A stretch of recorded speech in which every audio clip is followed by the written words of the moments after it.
दोस्तों, इस संपूर्ण विश्व में सर्वशक्तिमान ईश्वर ही है और उनकी इच्छा के बिना एक पत्ता भी नहीं हिल सकता है।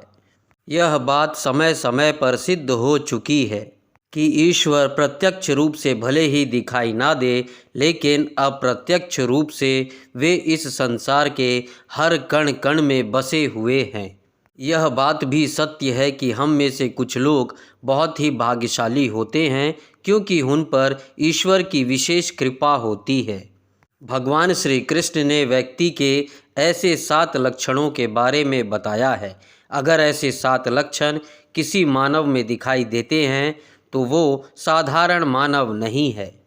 श्री कृष्ण ने उस मनुष्य को सर्वश्रेष्ठ कहा है, क्योंकि साधारण मनुष्य में ऐसे लक्षण नहीं होते हैं।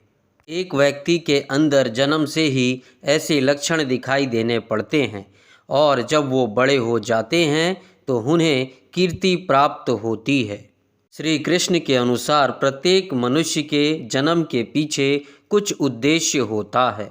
मनुष्य योनि प्राप्त होना साधारण बात नहीं है, क्योंकि 84 लाख योनियों में सर्वश्रेष्ठ योनि मनुष्य को ही कहा गया है। मनुष्य का जन्म लेकर प्राणी जो कार्य कर सकता है, वो किसी अन्य जन्म लेकर वो कार्य नहीं कर सकता है। इसीलिए मनुष्य को ईश्वर का धन्यवाद देना चाहिए कि उसे मनुष्य योनि प्राप्त हुई है।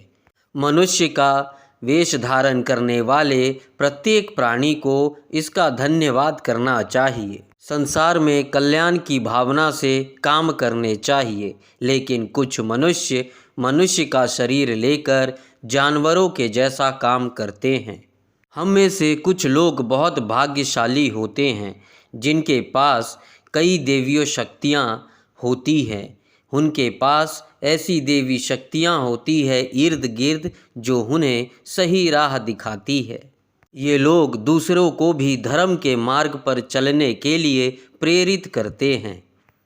लेकिन आप ये कैसे जान सकते हैं कि आपके पास कोई एक ऐसी अलौकिक शक्ति है जो सदैव आपकी सहायता कर रही है, जिसके कारण आप कई बार मौत को छू कर निकल जाते हैं, या फिर कई बार आप बड़ी मुसीबतों में फंसते फंसते बच जाते हैं? यह सब कुछ उस अलौकिक शक्ति की कारण होता है जो आपकी सदैव रक्षा करती है।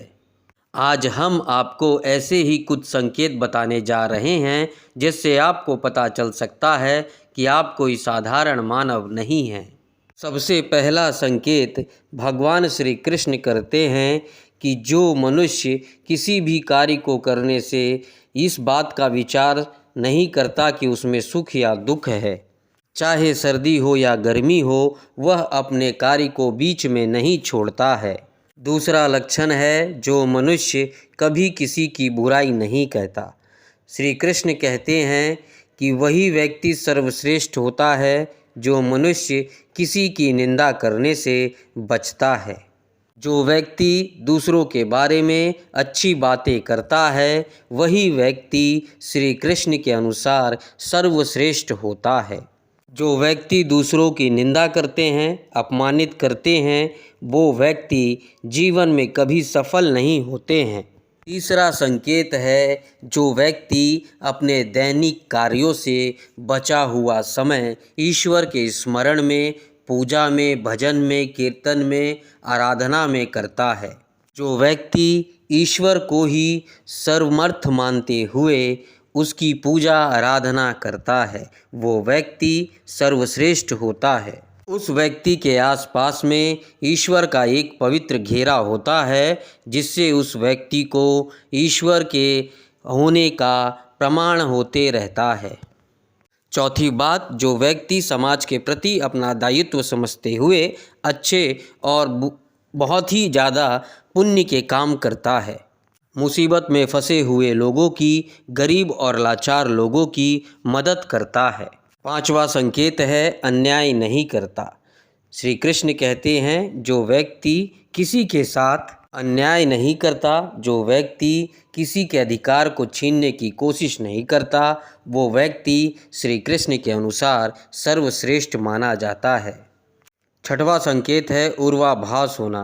संसार में कुछ ऐसे लोग हैं जिन्हें भविष्य में होने वाली घटनाओं का आभास हो जाता है। उन्हें अपने आसपास होने वाले शगुन और अपशगुन का, अच्छे और बुरे का आभास हो जाता है। सातवां संकेत है कि कुछ लोगों को अपने आसपास एक विशिष्ट सुगंध का अनुभव होता है। यह उसके पास उपस्थित ईश्वर का संदेश होता है।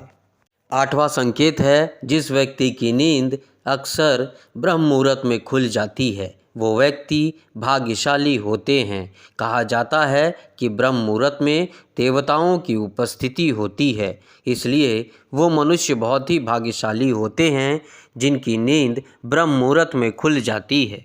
नौवां संकेत है जो व्यक्ति ईश्वर में तल्लीन रहता है, भजन भावना में खोया रहता है, जिसे ईश्वर की कथा सुनने में, प्रसंग सुनने में अत्यधिक लगाव होता है, ऐसे व्यक्ति श्री कृष्ण के अनुसार बहुत ही भाग्यशाली होते हैं।